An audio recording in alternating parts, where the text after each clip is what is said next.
Welcome to the Secure Start podcast, brought to you by the Secure Start Aura apps, supporting trauma-informed care and practice at home and in school. There quite often seems to be this idea that if a foster parent raises their hand and says, I'm struggling, that they are sort of sent on training, but sent on training that almost views them as the problem, that it's like, you're not doing your job well enough, you're struggling, you can't cope. And that's the, if you're going on training and it sees you as the problem, then it's never really going to work. Whereas what I would say about the approach, certainly that I have with the training that I deliver, certainly on lots of the fantastic training that I've had access to, is that the parent is seen as the solution, not the problem. We have a major issue around how we recruit foster parents, I believe. There is still a hint of sometimes I literally see adverts that say this, but sometimes it's a bit more subtle. This idea that all you need is a big heart and a spare room. And that equips you to be a foster parent, and it's everything that you'll need. Of course, what you hope there is that you recruit people who are really nice and in it for all the right reasons, and that also they have the space for the child to live. I know it comes from a good place, but it's really misguided, because that is not enough. You need a great professional network of people around you. You need an emotional support network of friends and family, or a mix of one or the other, or whatever it is. You need a huge amount of knowledge. You need ways to take care of yourself, because this is beyond standard parenting. And so what we're doing by saying spare room, big heart, is we are recruiting people who are totally unprepared. They've been lied to. I really kind of want to make that very clear. And that's not how we achieve success. If I apply for a job and they say, great news, you don't need any qualifications, and I turn up on day one and I'm carrying out surgery, then it's probably not going to go very well. I've been set up to fail. This has by far been the hardest thing I've ever done. If I got asked 100 times if I wanted to do it again, I would say yes, every single time. That's the way that we recruit the right people, because we want people who are up for a challenge. We want people that have that tenacity, that don't really give up, that will advocate for their kids, that will fight tooth and nail for them. Those are the people we want. And if you want a cushy life and an easy ride, then fostering isn't for you. We can't have kids going to newly approved foster parents day after day, week after week, with no chance of staying there long term, because it was never going to work with the best will in the world. Quite often what we see from the rhetoric is that there is a recruitment crisis in fostering. I always make the point that there is a retention crisis. Welcome to the Secure Start podcast. I'm Colby Pearce, and joining me for this episode is an inspirational former foster parent and foster care consultant.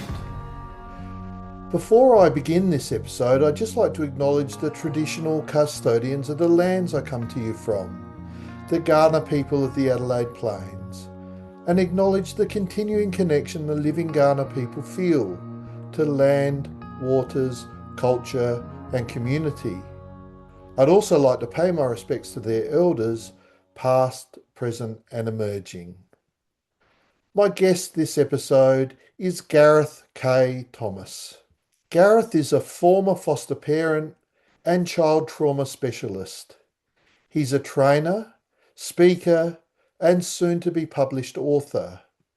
He works as a trauma-informed consultant through his organisation Clarified, and is in the process of launching Trauma Space, which will be a course collection and community for those parenting and working with children who've experienced trauma. I do hope you enjoy our conversation.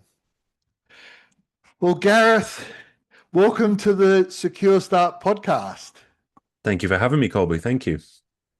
And I can't help but notice that you're wearing light clothing, and it's more like you should be in Australia and I should be in the UK where you are, I guess. Yeah, we've switched climates, I think. That. Yeah, you've got it's really quite chilly for us as it's 10 degrees. It's Yeah, yeah, no, quite the opposite here. We're sort of 30 and upwards at the moment this week. Yeah, yeah, and it's a look. I feel for you because notwithstanding that I come from a very hot climate here in Australia. In fact, where I am, where it's the hot. It's not the hottest place, but it's definitely the driest place in Australia, the driest part of Australia, and it does get very hot. It gets up into the mid to high 40s, but I would prefer that heat, that dry, really hot heat, a bit like going into a sauna without people chucking the water on the stones. I would prefer that to the stuffiness of the heat that you get there in the UK. Yeah. Yeah. Yeah, I think it's just as well how unprepared we are for it. It's a lot of our schools aren't air conditioned. You drive to the supermarket, there's no, undercover parking or anything like that. So yeah, it's just we don't cope well with the extremes in weather, which, we get every so often, and obviously it seems to be becoming more the case now. Yeah, yeah. So, look, became aware of you. I just let people know that through your activity on LinkedIn, where you're quite active in terms of talking about the experience of being a foster carer and the experience of children in out of home care. And I was delighted that you said yes. You're quite a veteran of podcasts, but I was delighted that you said yes and agreed to come on to this podcast.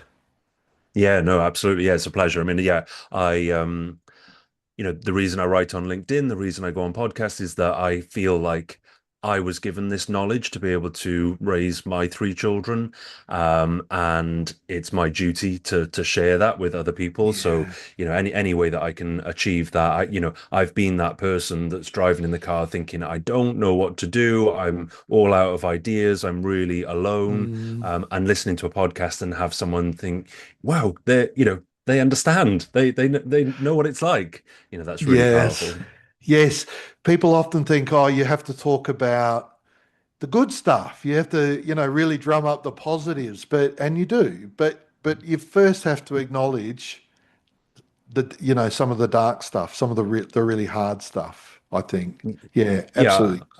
I agree. Yeah, and I think that's tricky because yeah, it does seem to be a little bit either or sometimes. I think, I mean, social media is great at amplifying that sort of divide.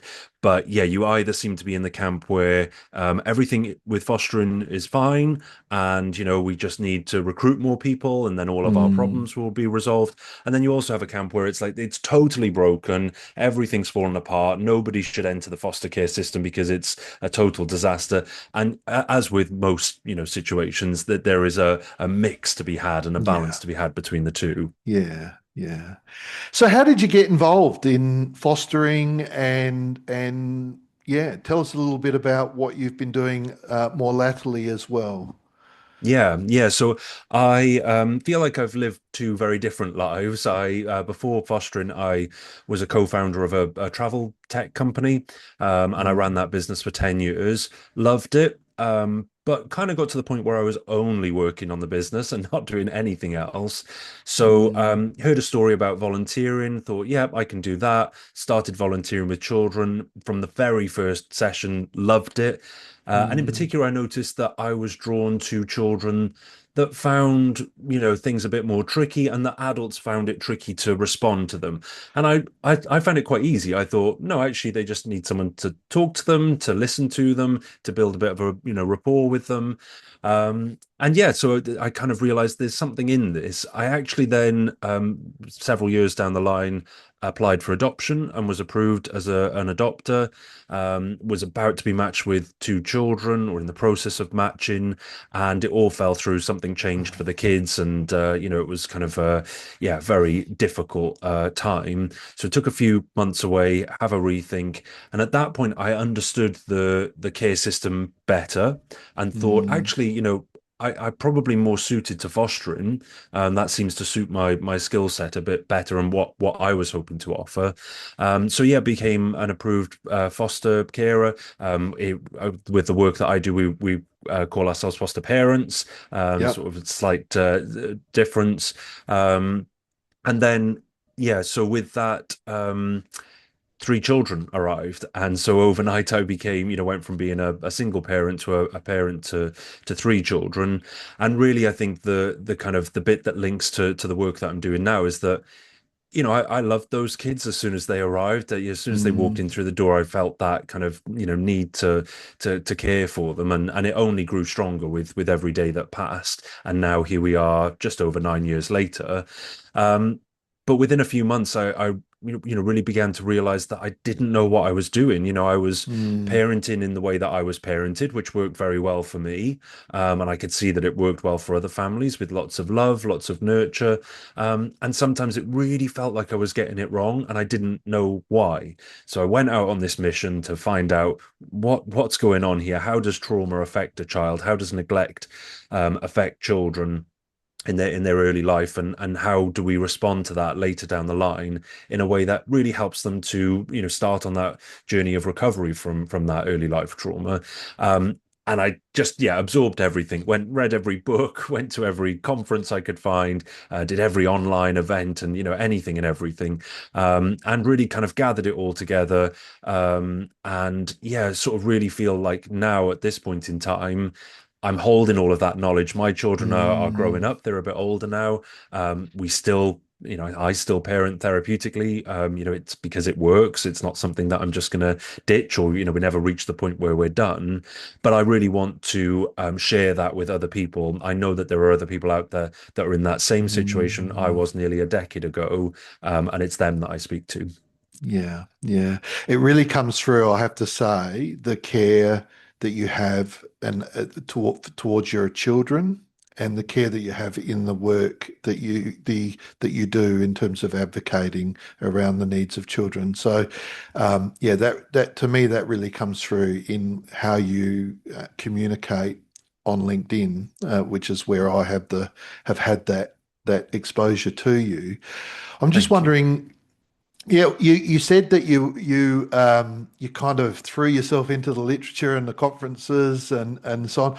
I wonder what did you find to be, was there anything that particularly stood out that you found was of most benefit to you in your growth as a foster parent? Yeah, so I would say that one of the most beneficial things, and it's a bit of a postcode lottery. We're really lucky where we are that there is access to a developmental trauma service. So it's Oh, specifically for children that are in the care system and their families. They use a lot of DDP, mm, sort of approaches, and yeah, just absolutely, utterly brilliant. And I really, it's based in Cardiff where we are, called NFIS, which is Welsh for mm. Rainbow, run by a clinical psychologist called Dr. Libby Erin. People, if you're working at a governmental level, I have to you need to. get her on.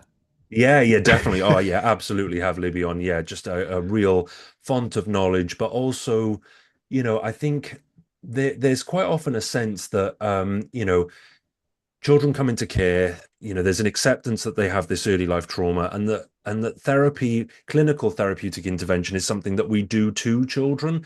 And it's like, well, Mm, actually, there is a very different approach. If we accept that trauma is relational, and that now this child is in a secure relationship that is building, and lots of rupture and lots of repair and all of those things that we know about, why don't we involve that adult in the child's therapeutic journey and make mm, that integrated? And so my journey with Enfys was that I went there for a consultation, was offered some training, kind of did a block of training, went home and changed the way that I was parenting, saw that worked, then kind of went back again, back and forth, as and when needed, as and if life got busy, then could put it on hold, and then we could go back. And then when it was suitable for each of my three children, they could go for some sort of therapeutic intervention that was themed entirely around them.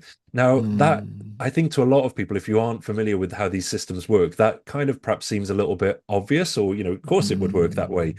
but that's really unusual that it works so well. And it saved us. Mm. I think the thing that stands out is that the accessibility issue was kind of was good for you. A lot of people who care for children in this space, their experience is it's quite that there are barriers to accessing what I'm imagining was the kind of trauma-informed service that you had access to. So I mean, it's awesome that you had that. Yeah, I mean, I think as well that a big issue there is that there quite often seems to be this idea that if a foster parent raises their hand and says, I'm struggling, that they are sort of sent on training, but sent on training that almost views them as the problem. That it's like, Yeah. you're not doing your job well enough. You're struggling. You can't cope. And that's if you're going on training and it sees you as the problem, then it's never really going to work. Whereas what I would Mm. say about the approach, certainly that I have with the training that I deliver, certainly on lots of the fantastic training that I've had access to, is that the parent is seen as the solution, not the problem. And actually, if we provide that scaffolding, that support, so that the parent can do what only the parent can do, then we stand a chance of success. Then. What does that look like? That difference between the parent is part of the problem, perhaps, versus the parent is the solution, is the intervention as such. Yeah, yeah. Well, it's on my mind at the moment because tonight I'm delivering some training on compassion fatigue, which is something Mm. that we've worked quite a lot on.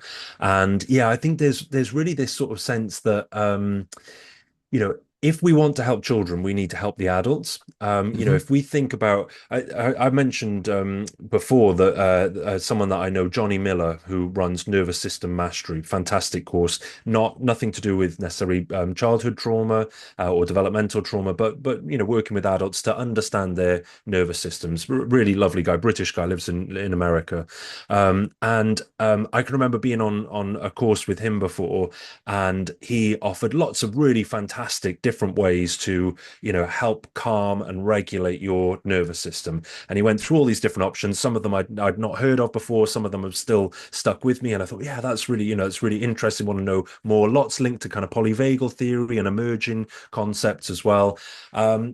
And then someone asked a question and they said, what's the one thing, what's the thing that stands out? And very, very quickly, Johnny answered and said, co-regulation. That's it. Mm. It's co-regulation. If you only had to pick one, like co-regulation will do 98% of the work that you're looking for. Mm. So in my mind, if we have that focus, that if that adult, that parent is okay, and I'm talking about, kind of having, widening their window, to use some of Deb Dana's, sort of terminology, that they are feeling supported, not just being supported, but they feel supported as well. That they feel that they've got people in their corner, people that trust them, that believe in them, that have faith in them, that can recognize when they're not doing okay and they just need a little bit of extra help, as we would for a friend or a colleague. Then we can achieve really good things for foster parents and, of course, the children that are in their care.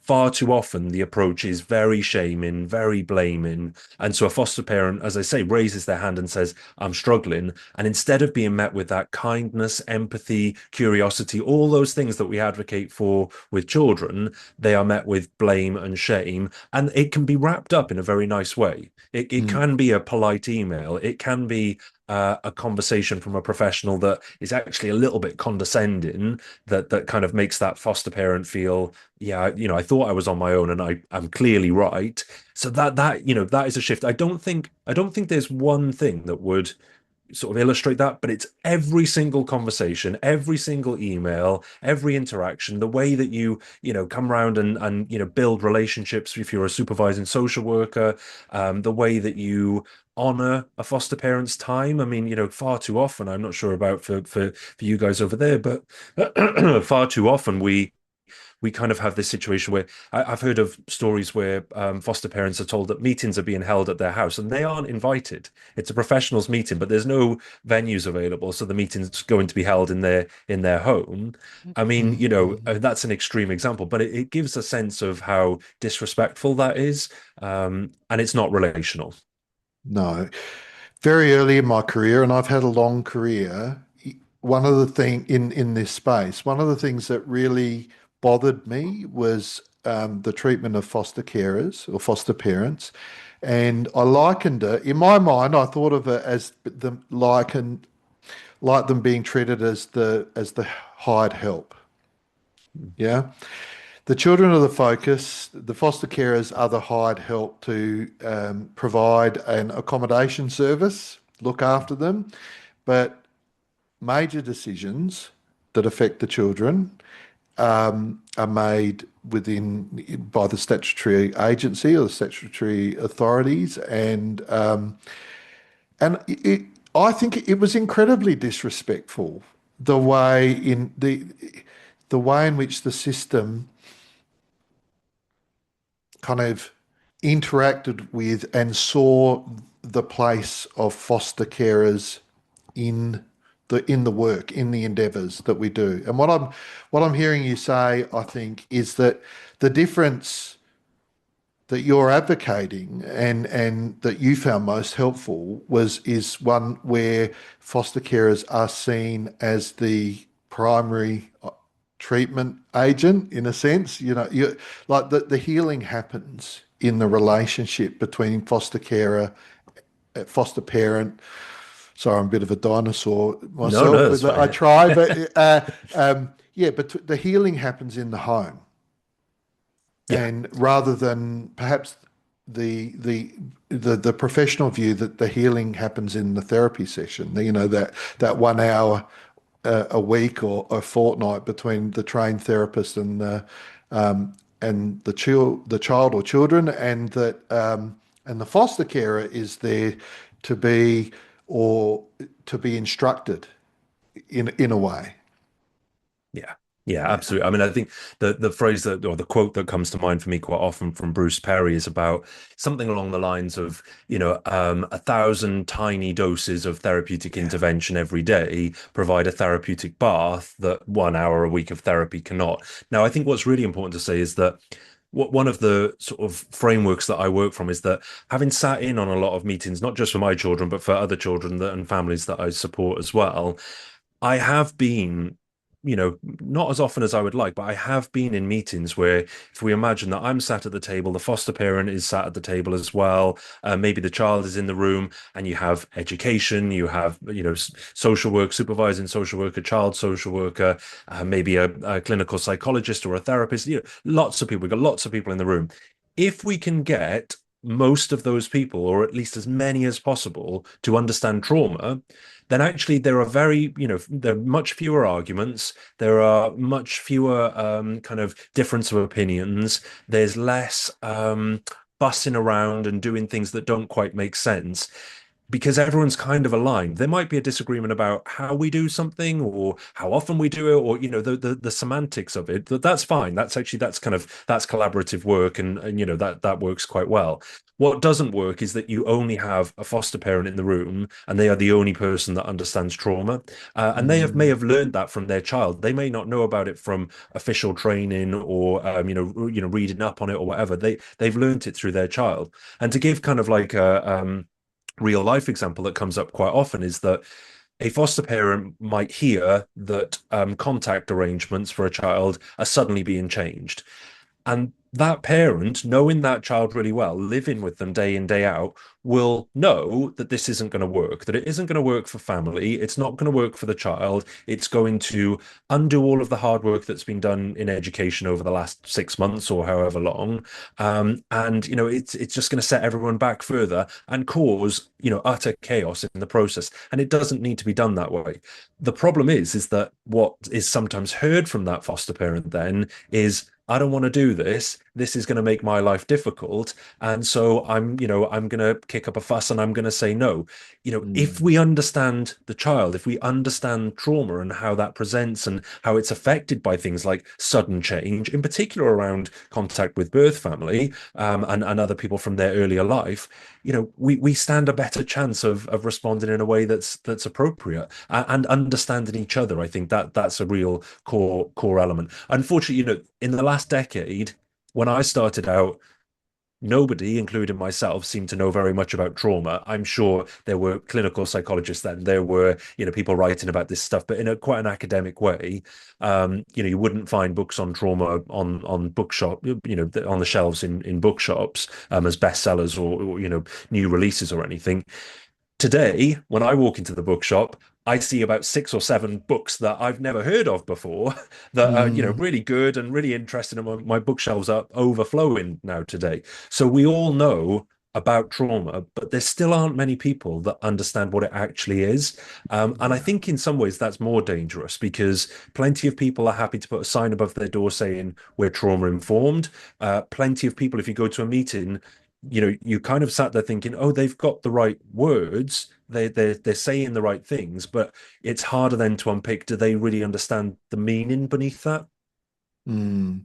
I think you raise a really important point around the importance of alignment or congruence. Another guest, Jim Anglin, he talks a lot about his work is very much focused on congruence, but alignment. Other people talk about primary task which is your purpose. What is the purpose? What is our collective purpose here in this meeting? What is our focus? And I often think that I have a bit of a saying that my observation would be that too many times when you get a group of adults in the room for a meeting such as you describe, the first perspective that is lost is the child's, as or because this is hard work, and people often in circumstances where it's hard work, they bring their own needs to the table, and the child's needs can be lost in that.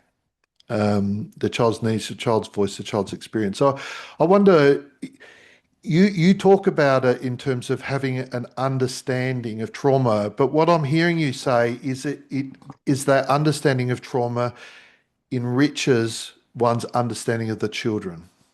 So Yeah, the yeah, children, where absolutely. that exists, the children's needs become perhaps clearer, more front and center in the conversation.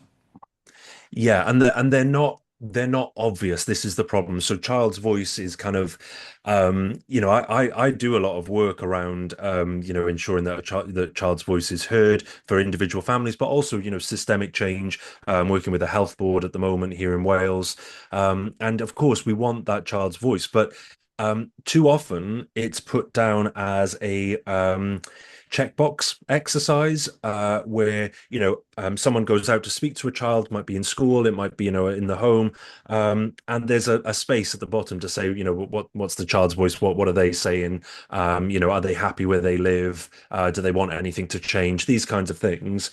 And what the child says, the words that they say are written down and put on a piece of paper. That is not trauma informed. We know for certain that children with trauma will quite often look to shut down conversations that they find very uncomfortable. So if I'm being asked questions that make me feel really, beyond uncomfortable, make me feel unsafe, a really good strategy is to say, okay, let me think about what I think you want me to say. If I say that, then the conversation's over and you can go and I'll be all right.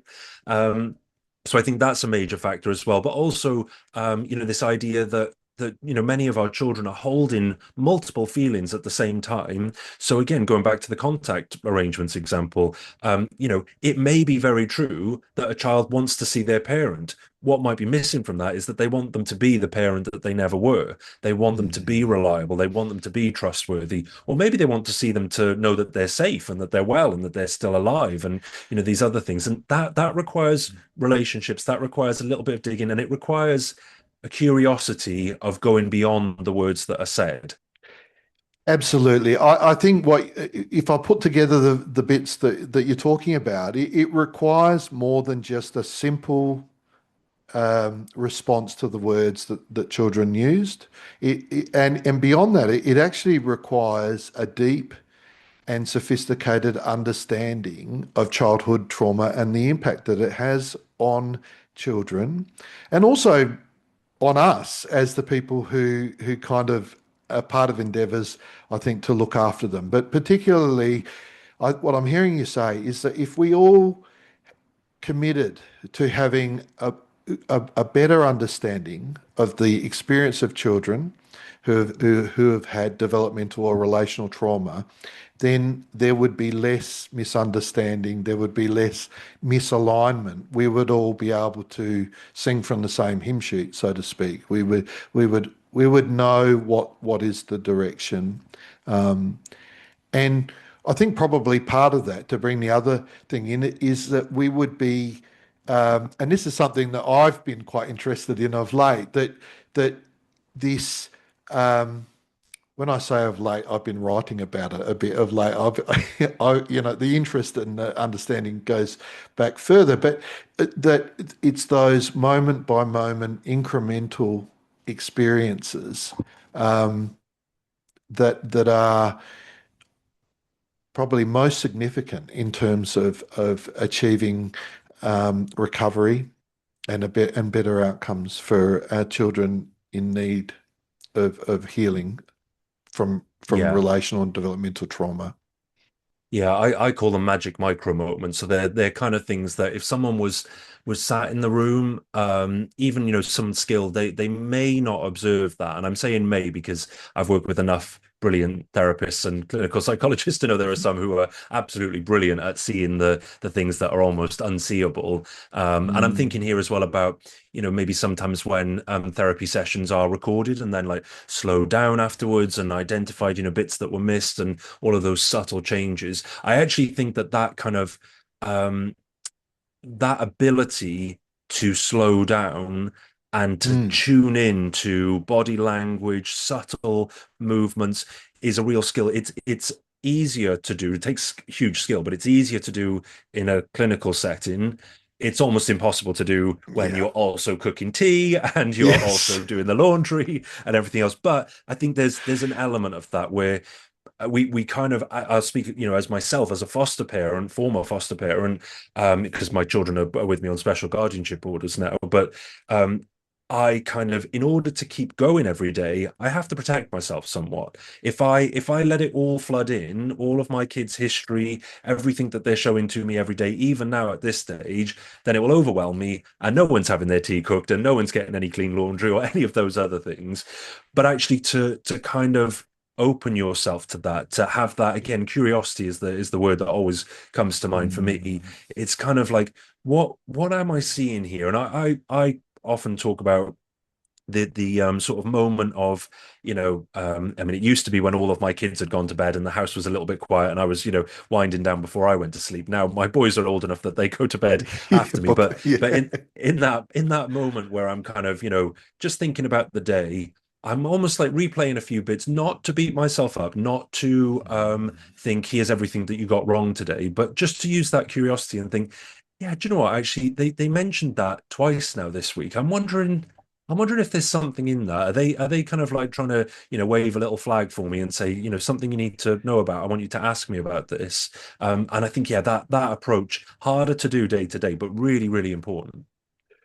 I want to bring together a couple of things that you've said there.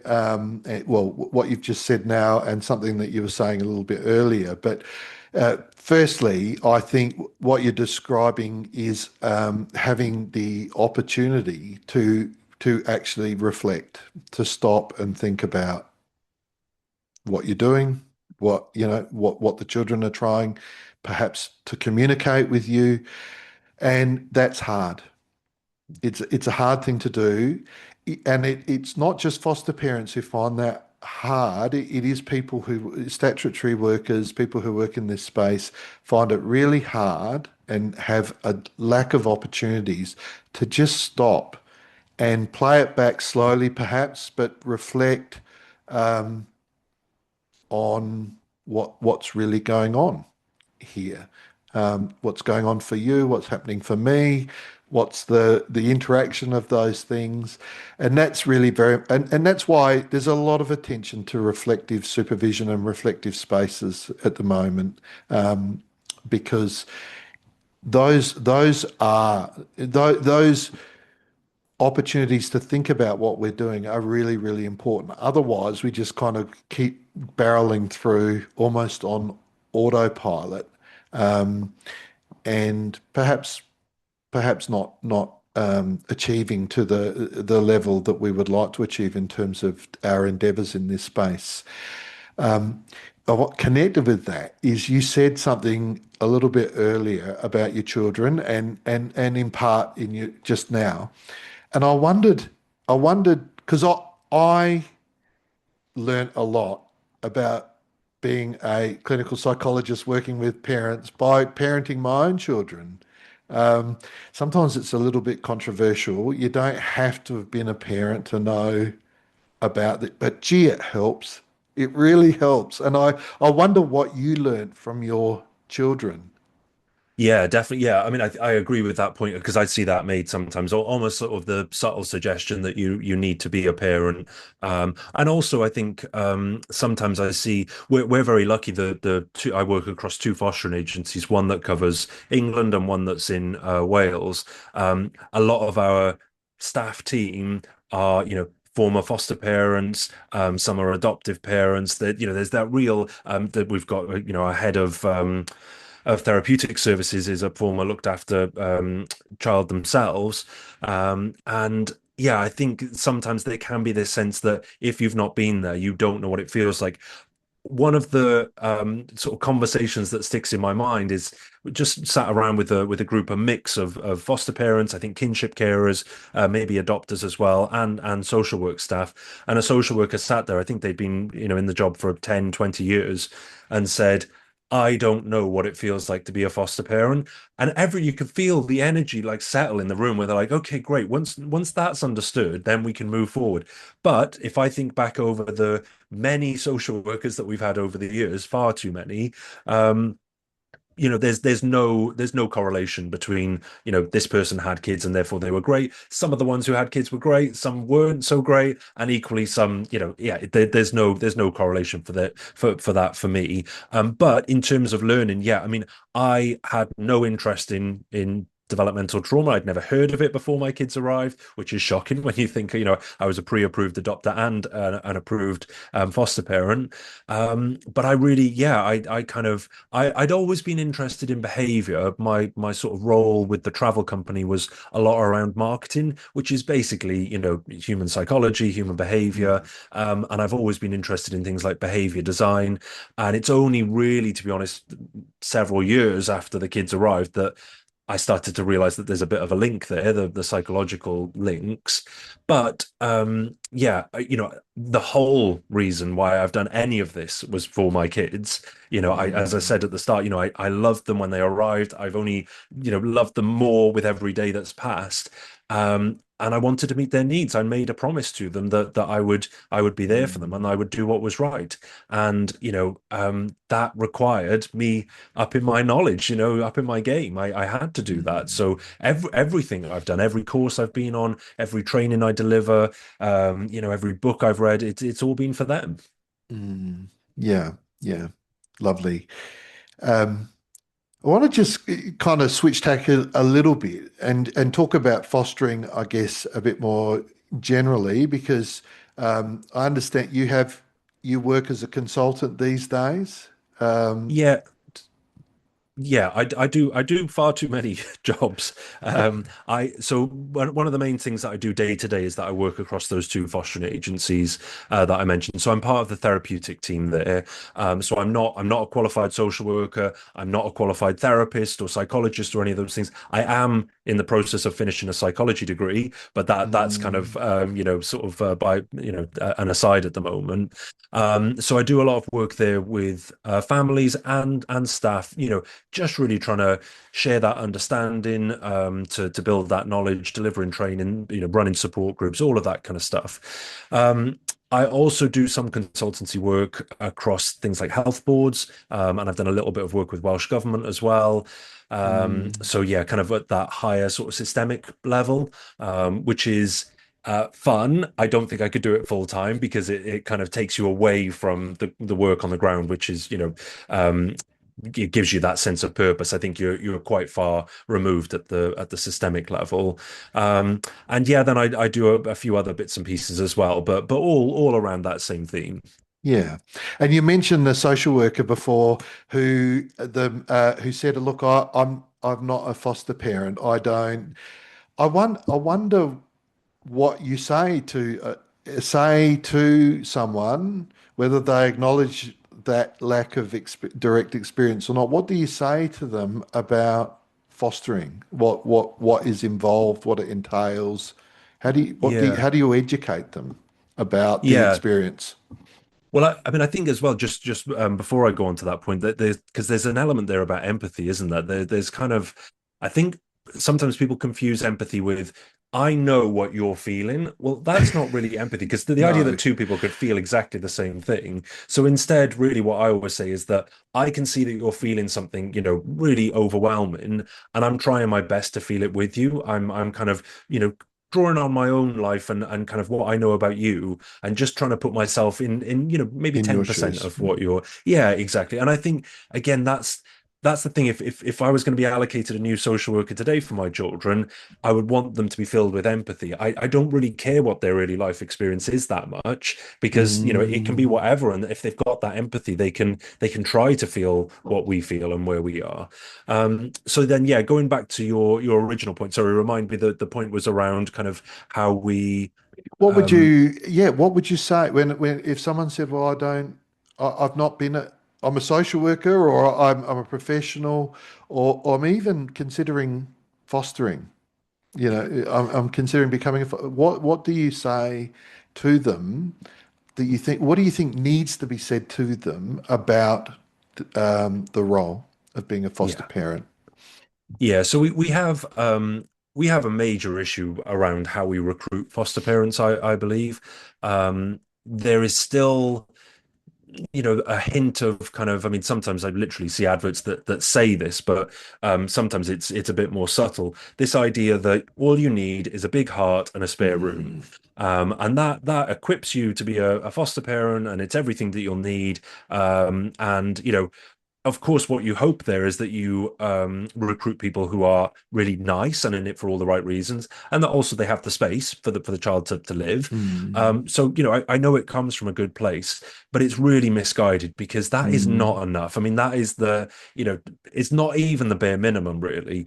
Right. You need a great professional network of people around you.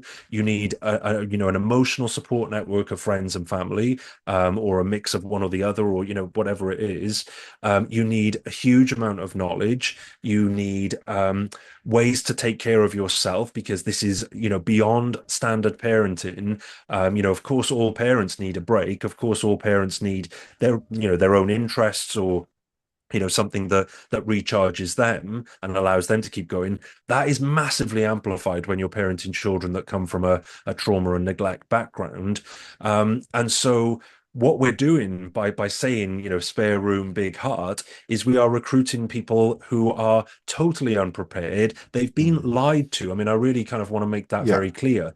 And that's not how we achieve success. I mean, if I apply for a job and they say, great news, you don't need any qualifications, and I turn up on day one and I'm carrying out surgery, then it's probably not going to go very well. I've been set up to fail. It's going to be a that's a total very good disaster. analogy. Yeah. Mm. Mm, Yeah, so I think the first thing that we can do is be honest with people, and again, this goes back to that balance that we were talking about at the start of kind of it's not all doom and gloom, but it's not all mm, roses and walks in the park either. If we're really honest with people, and I say to people, this has been by far the hardest thing that I've ever done, and I've done hard things before. Co-founded a travel company at the age of 21. I'd run a couple of businesses before that as well. I'm not against a bit of hard work. This has mm. by far been the hardest thing I've ever done. If I got asked 100 times if I wanted to do it again, I would say yes, every single time. And so that kind of tells you something. And I think that's the way that we recruit the right people, because we want people who are up for a challenge. We want people that have that tenacity, that don't really give up, that will advocate for their kids, that will fight tooth and nail for them. Those are the people we want. And if you want a cushy life and an easy ride, then fostering isn't for you. It's No. not. So that I think that's the difference. We can be honest and find the right people. You almost need, yeah, the slogans need to start with, are you up for a challenge? Do Mhm. you want, yeah, can you see yourself fighting for a brighter future for children in need. Yeah. Uh, do you have can you see yourself being able to draw on support from friends and family? Are you open to are you open to learning? Yeah, because they're some of the things, probably, at least some of the really important things that foster parents need to know about the role. I agree with you. As soon as you said that they're being lied to, I was like, yes, they're sold a dummy. Right? I've been very, very deeply concerned about that for a very long time. That they're just, yeah, they're just not told. Foster, well, you're one. The foster parents are just not told the truth about, because we're fright. We don't want to scare them. Such is our need that we don't want to scare anyone away. Yeah, and we want to be, let's be really honest about what happens when we lie to people. I mean, of course, let's think for a moment about those adults that are, recruited in at huge cost. They are given training at, there's a question there of whether that training is enough or it's appropriate or it's helpful, or it's honest, or any of these things. But it's expensive to recruit people and get them to the point where they pass at panel and are approved. Um, for those people, they've probably made significant life changes to bring themselves to that point. A child is now going to come into their home, and potentially for the next however long into the future, their life is going to be turned upside down, and they're going to be unprepared, and they're not going to be able to manage, and they are going to potentially then leave the fostering system and never come back, and tell all of their friends, "Don't come, don't do it. It's not worth it. It's appalling." That is really, really damaging. I mean, I'm thinking, to distance myself from the pain of it, I'm thinking from a business perspective there, it's really bad business, kind of Yeah, wearing that sort of business background hat. It's really bad business to recruit people and then lose them very quickly. yeah. But the bit that really, tips the balance for me is that in amongst that is a child or children Mm, who have been sent to this home of a newly approved person. And I was newly approved once, like that was me. Um, but that person's unprepared. They've been lied to. They've not been given the truth. We see that again with children's files, where elements of that child's past are omitted, where it's kind of, let's paint a rosier picture. Again, I would just be very honest with people. Get that match to work. Make sure it stands every chance of being successful, because we can't have kids going to newly approved foster parents day after day, week after week, with no chance of staying there long term, because it was never going to work with the best will in the world. So we really need to change that. And I think the other thing I quite often say around this is that, quite often what we see from the rhetoric is that there is a recruitment crisis in fostering. I always make the point that there is a retention crisis. If we can get it right, where we look after foster parents, where we, genuinely help them meet their needs so that they can meet the children's needs, then of course you're going to, people age out of fostering.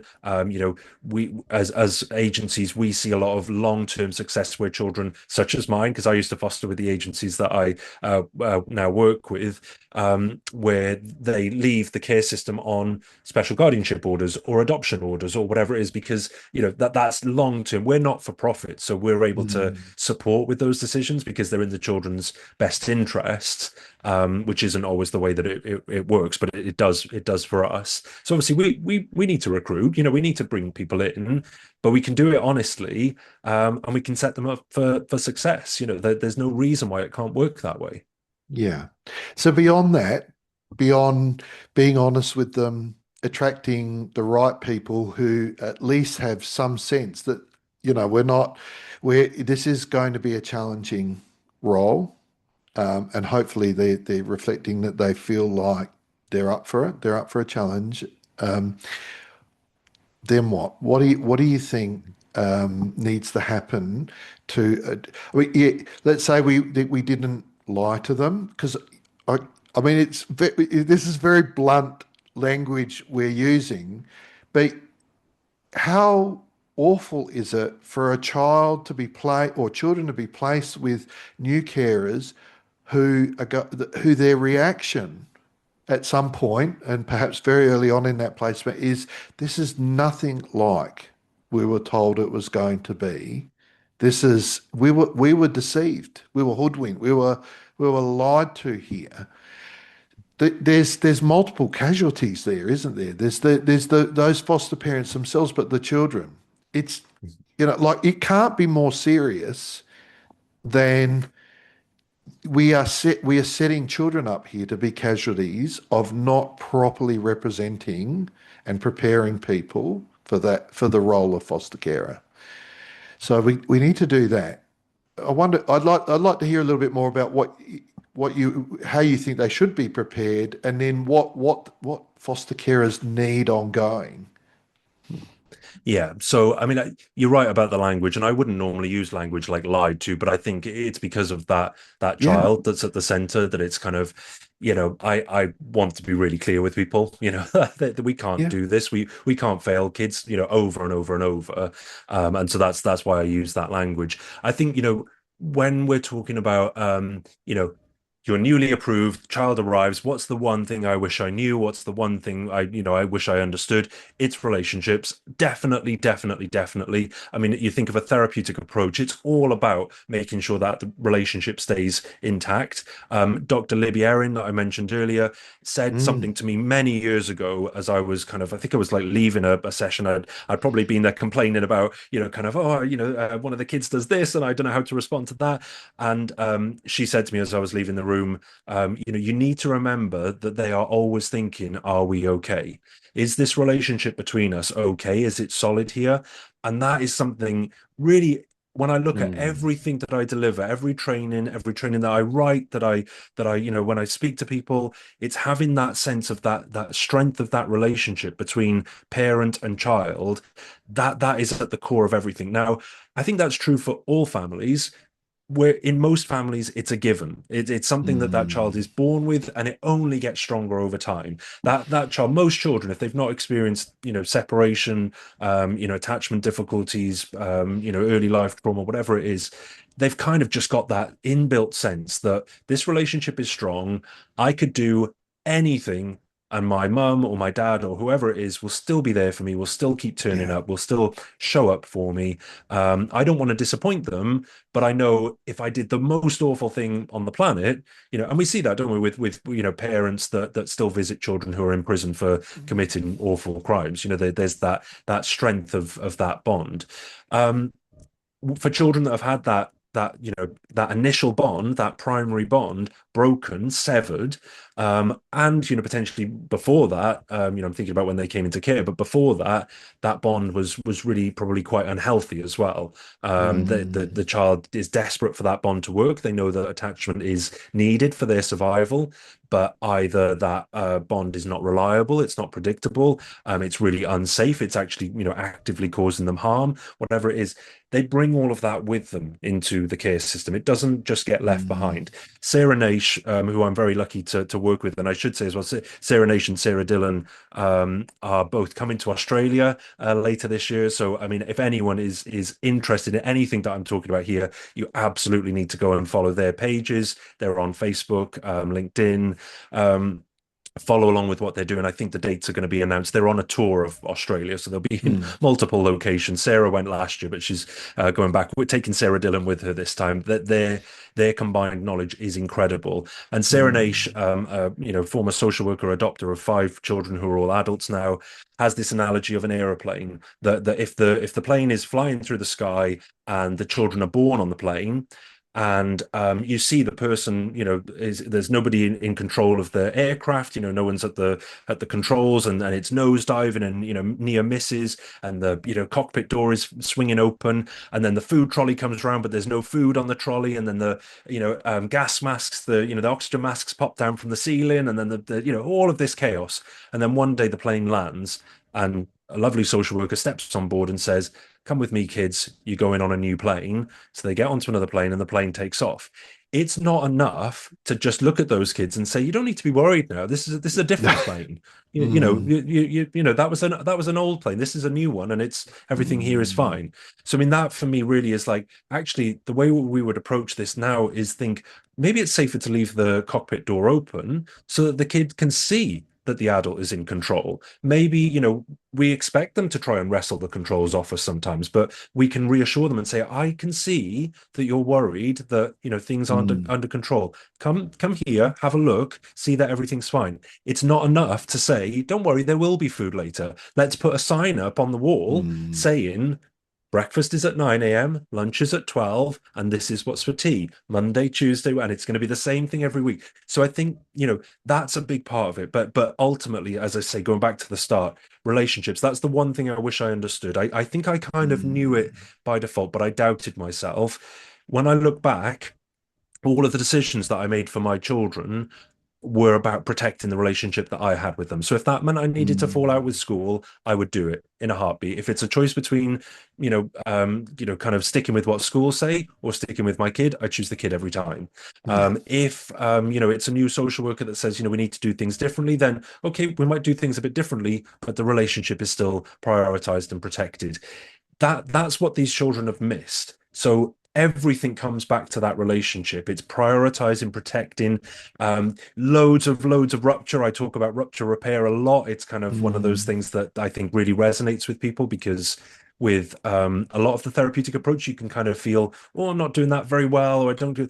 Actually, for most parents, you see rupture all the time. It's just something that happens. Yeah. Coming in with repair, coming in early, being reliable, making sure that it's adult led. These are the things that protect that relationship and help it grow over time. Yeah. I'm also thinking about the services that exist around you as a foster parent, and I'm what do you think foster parents need from them from those services? Yeah. So, I mean, what I would say, and I'll say we for this, because I always try to be honest with people and say I'm a former foster parent because I'm now a special guardian. But I definitely think of myself as a foster parent still. My kids are still Mm. here. I still Yes. feed them every day, so it kind of still feels like that. So yeah, what I would say is that we need a lot of support. We need a huge amount of support, and that's not because we're bad at it. That's not because we're not up to the job. It's because it's really, really tough. And Mm. we are dealing with lots of, interacting systems that quite often don't talk to each other very well. And so what we need this big solid network of support. And I'll give you some real sort of specific examples of that we do across Safer in Wales and True in England. So we have child support workers. So these are people who are employed where their primary goal is to build solid relationships with children. So again, it comes back to that relational stuff. So they may be involved in providing, so we don't use the term respite, we call them short breaks, much more, sort of child friendly language and more appropriate, that it's just, it's a break for the kid, it's a break for the adults, and normally, it's something enjoyable. So they might turn up on a Saturday, take the child out, they might go bowling, they might do, whatever it is. It's the same person each time, pretty much. It's someone that they know really well, that they build that relationship with over time. Our child support workers are highly qualified, they do all of our training, they understand trauma, they know what they're looking for. They can be that consistent approach if there's a change for the child, moving from primary to secondary, or any of these kind of Mm. situations. So we've got those child support workers. They will also help quite often with taking children to contact arrangements, so that home environment. So again, this is where the detail is important, because that can be seen as, oh, well, the foster parent doesn't want to do the travel, doesn't want to spend the money on fuel or whatever. I can tell you, I know our foster parents really well. They would do anything for their children. So in fact, what's going on here is about saying the best thing I can do as a foster parent is keep home as a safe environment. They Mm. go, maybe mum doesn't turn up to the contact arrangements, maybe it doesn't go well. The child can come home, walk in through the door, and I'm safe again. There is this boundary Mm. drawn between. So, again, trauma informed in practice, what it looks like on the ground. We also have empathic listeners. So these are people that have lived it, have been there Mhm. before. Some of them still are. Some of them, are perhaps, towards the end of their fostering journey, and they're at the end of the phone. They're normally arranged to do phone calls perhaps once a week, and their job is to listen. Of course, they can provide some feedback and comments or whatever if it's helpful, if it's asked for. But sometimes when I'm in the thick of it, when I've just had another email from school and I know that there's another change of social worker coming, I just need to offload to process everything that's all jumbled up in my head, to spend an hour doing that. And I always say about this thing of, I know that when I'm stressed, I will just talk. I know it's really rude. I know I'm not giving the other person a chance to speak, but I'm like, my head is about to blow, so I'm just going to keep going. Well, this is Mm. a way of doing that where it's like, yeah, that's the purpose of this. You're allowed to do that here. And then what I always think about is like we arrange that, 2 o'clock, they finish up at about three. half 3, that child then walks through that door and the parent looks at them and connects with them and gives them a hug and, says, those problems haven't gone away, but I've shifted them a little bit. I've got them out of my system. So I'm also thinking then about supervising social workers. So all of our social workers within the agencies are highly therapeutic. They, again, do all of our training, lots of lived experience as well. We have regular supervision. We have regular team meetings, and it's, an air of curiosity. I mean, obviously, we wouldn't be able to share those calls because they're so confidential, but I wish that we could at times because Mm. you really get a sense of how it operates, how it works. We also then have a therapeutic team, which I'm part of. So there's myself, there's Jane Mitchell, there's Jen Wilkins, and it's all overseen by Sarah Dillon, who I mentioned is coming to Australia. And our purpose is just to make sure that we are working in a therapeutic way for parents and Mm. professionals. And ultimately, I always say, we don't work for parents or professionals. We work for the kids. We work for the children, and that's kind of how we approach things. So that's how it works day to day. We do. This morning, actually, we've got a virtual catch up. So we run two of those every month, one in the day, one in the evening. Welcome for anyone to join. But we also run local in-person groups where people can turn up. Sometimes there's a bit of training, conversation, but it's quite collaborative. I think most people are shocked by that, where I don't go with a PowerPoint presentation normally. I will go and say, I've been thinking about this lately.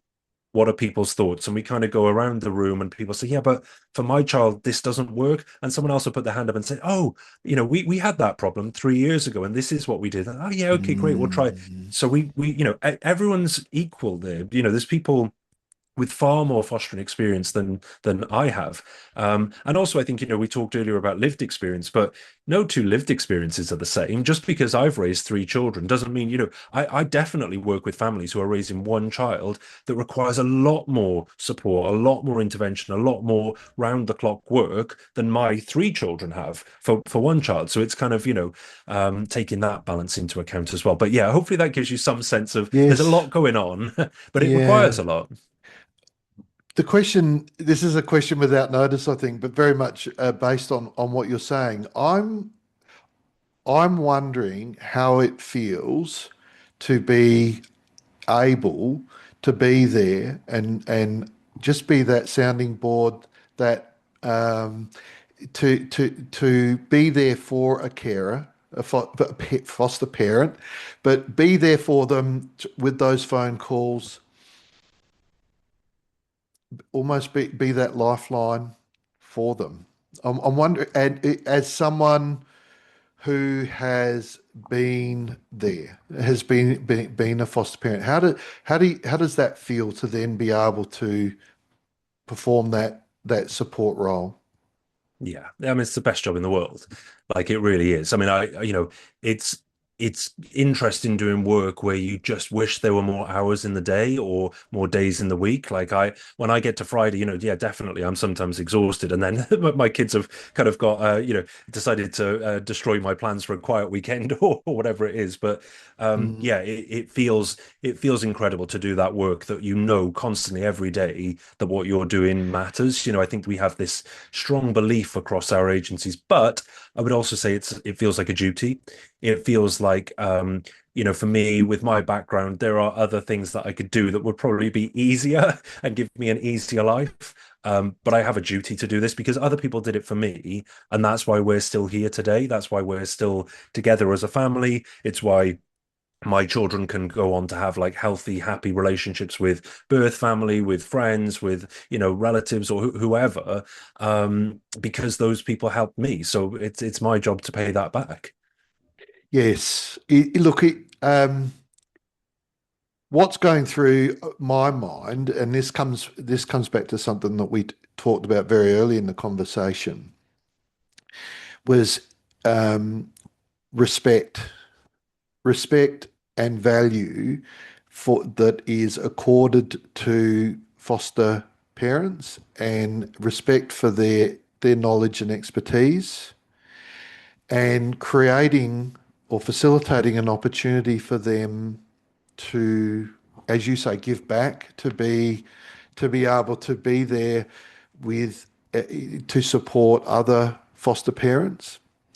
And that's in stark contrast to some of the, some of the things that we've talked about today. And I sometimes when we talk about when we're in a consultant role, and my own supervisor talked to me recently, we had this conversation recently that sometimes as a consultant, you almost need to be an insultant. You need to, there are things that just need to be said.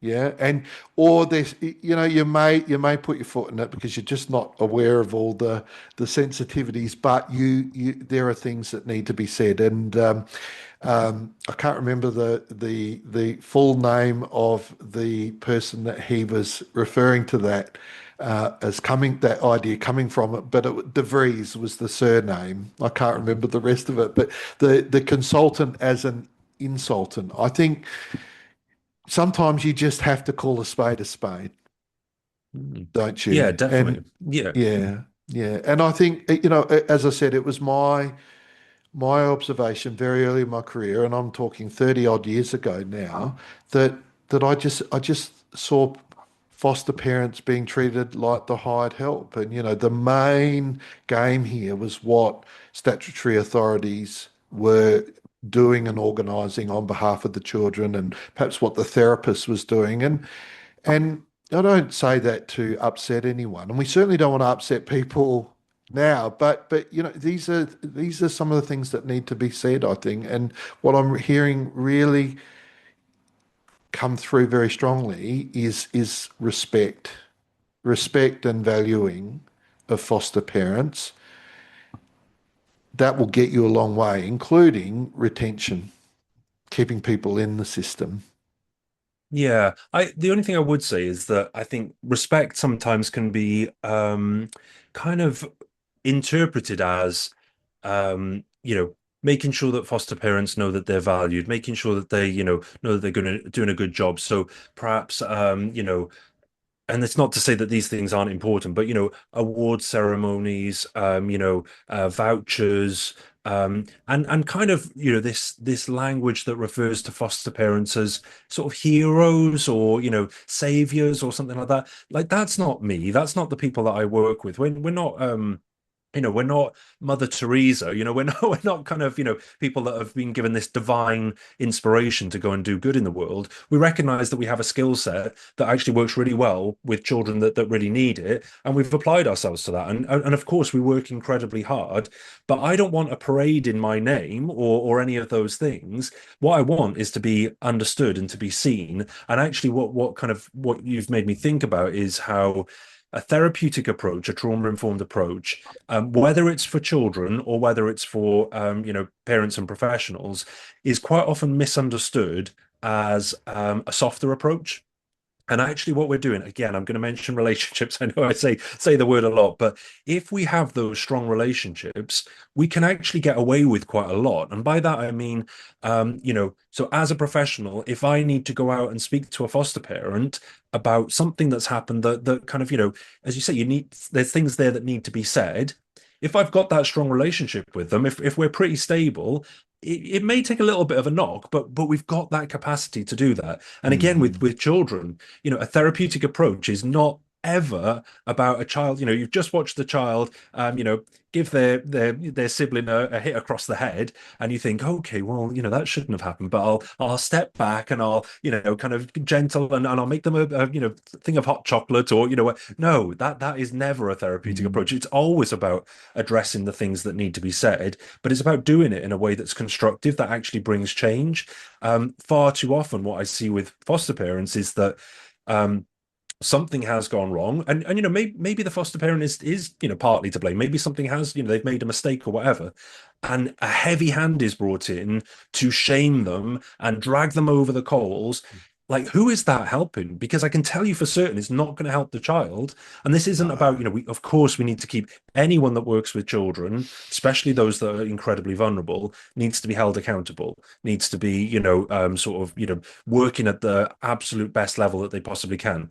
But again, this is a way of achieving that, and going in and shaming and blaming is the opposite. And it tears families apart, and it's a mess in the process. I often think the challenge that I would put to people whenever they're embarking on any decision making or any endeavor in this space is that the first question I think you need to consider is what will be the child's experience of this. Yeah. I agree. I mean, award ceremonies and things are nice as well, in my view, As well, yeah. yeah, as well. I think Mm. when I talk about respect, it's about a way of being with and being together with, and you've mentioned relationships a lot, and I think these are relationships that where there is an equal footing, where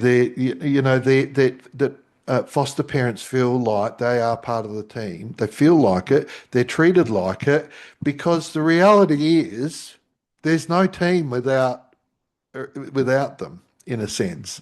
They're vital to the team, and I think I loved hearing what you were just saying before about I think they about putting them on the phones, being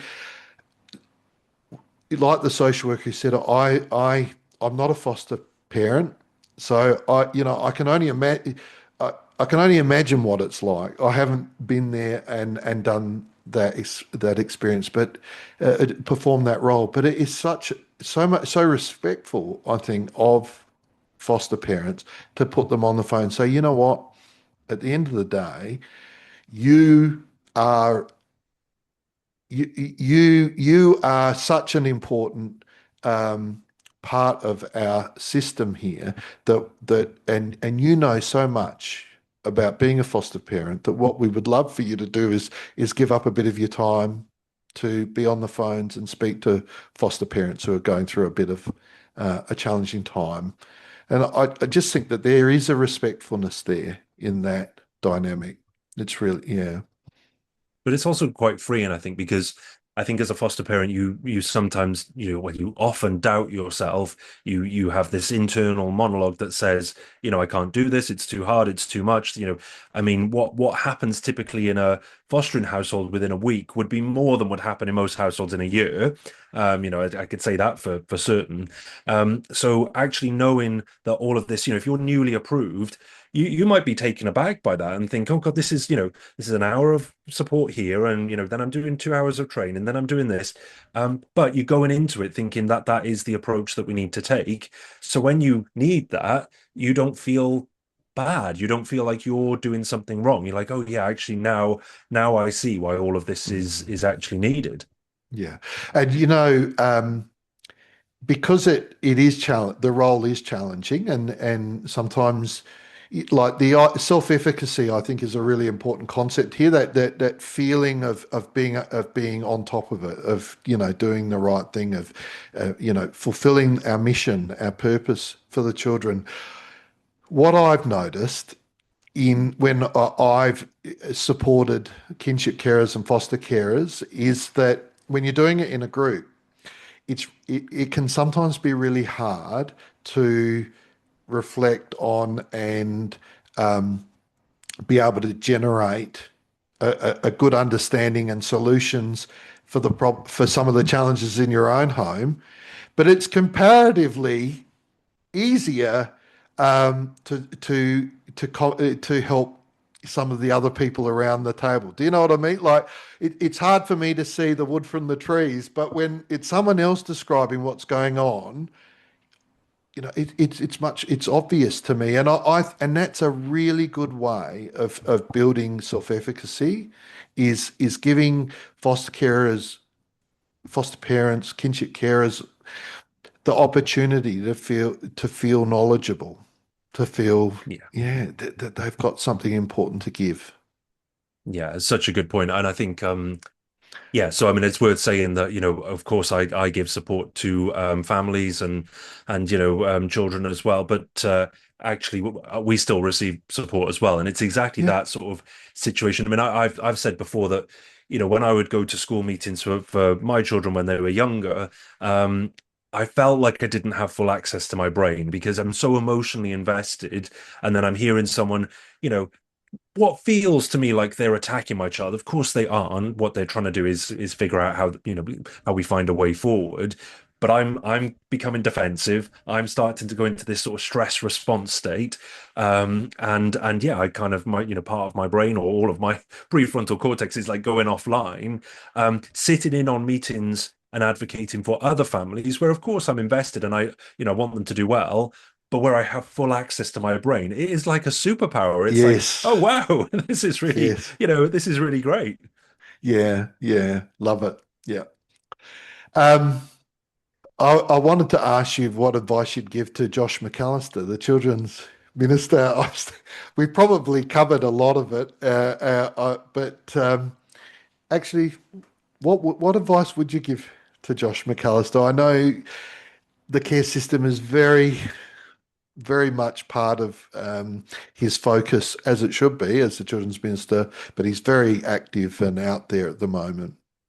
Yeah, I think that's good. I mean, I regularly see photos and videos and things of him out and about meeting with people. That's got to be good. That's got to be a good thing. I hope that he meets with more people. I mean, as far as I'm aware, in England and Wales, we have the highest stability rates for children across the two countries. Um, you would expect that someone might pop around and see how we're achieving that. So our doors are very much open. We would love to be able to share some of what works for us. We're not protective over kind of, this is the way we do things and nobody else can copy us. Like we want everyone to work in this way and help us figure out other ways of working that are really great and that we would really welcome that. I would not knowing too much about the political side, I would say, can we please go easy on the reviews? Like it always feels like every Mm, year there's another review, and we're going to gather, information and gather, feedback, and then we're going to, sort of see how we interpret that. I think, that's helpful, but it's not helpful to just do that. Um, mm, and yeah, I mean, I think, it goes back to the point I'm seeing again this sort of language of, a recruitment crisis. We need to recruit X thousand more, foster carers, in the sort of, near future. Um, I would really, and I think what really frustrates me is there is this sense of, most people just aren't aware that they could foster. They're not aware because of their sexuality, or that they're single, or that they live in rented accommodation, or that they work part time, or any of these things. And actually, like I speak to people about fostering all the time, day in day out, across England and Wales. Not many people say to me, "Oh God, I just never really realized that I could foster," or I just never like I realized that 10 years ago as a single man living in rented accommodation that I could foster. Like it didn't really cross my mind that that would have been a major, a barrier. sort of stumbling block. And it's a phone call or it's a look online, and you know the answer to that. So I think, I'd like a bit more honesty. I think I'd like, everything that we've Mm, talked about today, if we're really honest, if we put our cards on the table and say these are the things that really aren't working, that we know how to change, and we are in the process of changing them, and we're not quite there, but we're working in that direction. That's a much better start to bring more people into fostering, but it also helps us keep the brilliant ones that we've got. We're losing far too many great people from fostering, and children's lives are torn apart in the process. It doesn't need to happen. it's almost like we need a retention campaign as Yeah, much as yeah, as definitely. much as a recruitment campaign. Well, that would solve the recruitment crisis then as well, if that is the case. So if we're retaining people and it's working well, what you then have is people saying, "Oh, I've been fostering for the last 5 years. It's tricky, but I absolutely love it. We're really well supported. You should definitely think about it." That recruitment issue. I'm not saying you don't need some posters on the tube or a TV ads or whatever, but we have a lot of that at the moment. I mean, Mm, driving around Wales. pretty much every roundabout is, what are you aware you could foster, sign up for fostering. We are drowning people. Everyone knows now that they can foster. Everyone knows that that is an option. We've got that achieved. Now what we need to do is be honest with them and sell them on the reality. And as I say, I've talked a lot about the things that don't work today, but I've also talked about what works really well. I have seen children's lives transformed, utterly transformed. This is possible. We can achieve it. It doesn't need to be quite as hard work as it is right now. We can make it easier if we all understand where children are at and where they're coming from. Then that makes everyone's lives easier. But it's absolutely possible to do that today. I don't see any good reason why we're not. Yeah, yeah, awesome. What's the future hold for you, Gareth? Yeah, so yeah, I'm as I mentioned, I'm kind of doing lots of different things. I'm going to finish my psychology degree in the next year, so I'm really looking forward to that. That was kind of a way of I went in on the deep end in terms of I quickly had to learn what happens when child development doesn't go to plan. So I thought, well, it might be worth going back and seeing how it should work and what that looks like and understanding some of the theories and lots of work on attachment that kind of helped some of the higher level understanding that I had really sink in. So that's been great. So I need to get that finished next year. And I'm building something called Trauma Space. So you can sign up for updates at the moment. It's at traumaspace.com. I'm not entirely sure what I'm going to do with that, but I know that I would love to go to every school, every local authority, every fostering agency, adoption agency, kinship support service, everyone and everywhere. But I just don't have the time to do it. I'm one person and I can't travel that much. I've still got my children at home. So I'm kind of trying to do something that allows some virtual stuff to happen and some things, maybe some like self-paced courses that people can, if they know they need help with X, Y, or Z, that they can go online, do the course. I could be here in the UK asleep in my bed and you're still getting access to some of the knowledge that I hold, and potentially bringing in other people to support with that as well. So yeah, just kind of chipping away at that in the background. Yeah, yeah. Oh, and I should mention we've got our book as well, because I was just going to say there's a book. Yeah, so we've got so Sarah Naish and a few others over the years have written lots of books on therapeutic parenting, absolutely bestsellers. I'm really lucky that I get to go out on the road to different events and conferences and stuff and speak at different things. I quite often have some of the books with me, and I get people constantly come up to the table and say, this is the book that changed our lives, this is the reason why we stay together as a family. That's kind of really powerful. So I was asked earlier this year if I would co-author the A to Z of therapeutic parenting, teens and tweens, so focusing specifically on teenagers and kind of around that age. So I mean, it's like probably the fastest yes I've ever given to a project. So it's Sarah Naish, Sarah Dillon, Sarah Penner, and myself. We're all writing this guide. I feel like I've really gone above and beyond with my research on this because I currently have 3 teenagers living in the house. So that shows you my commitment to the book. But yeah, we're in the process of writing it. We're hoping it'll be available soon. But you can find out more at a-z-book.com. Awesome. Well, good luck. I wish you well in those endeavours. Thank you. And especially the trauma space one. I think I'd like to talk to you a bit more about that. I am newly dabbling in some of these technologies around myself, around apps and things, and it's quite remarkable what we can achieve with technologies that exist these days. Yeah, definitely, and I think that's my approach. Is almost kind of, well, let's see what we could build. Let's see what we could do for people. Yeah. Well, Gareth, thank you for coming on the Secure Start podcast. Thank you for having me. Brilliant. Yeah, thank you.